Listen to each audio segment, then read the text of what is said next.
কি বিয়া করলি বাবা মদন, 14 গোষ্ঠী খাওয়াইলি সদন। কয় এটার মানে কি জানেননি? যে এক লোকে বউ দেখতে দেখতে মনে করেন ঘটককে হয়রান বানাই নিছে।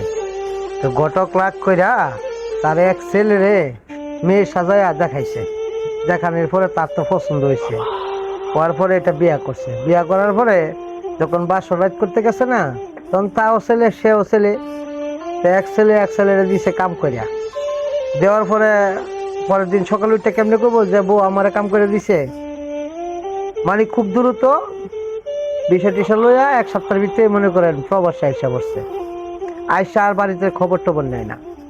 তখন বউ চিন্তা করছে কিরে এর কাছে বিয়া বইলাম, তাই কিন্তু সাপ পাইলাম না, বিয়ার ঠিকঠাক বিচারটা করে নেই।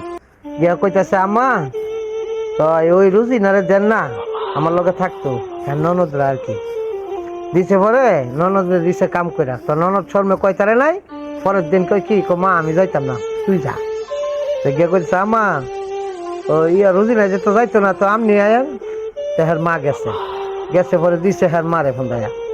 দেওয়ার পরে কইতাছে সকালবেলা উঠটা পুতরে ফোন দিয়া, কি বিয়া কইরা থুয়ে গেলি বাবা মদন, খাওয়াইলি 14 গোষ্ঠী সদন। কইস না গো মা দুঃখের কথা, আইজ জানে আমার হুগার ব্যথা।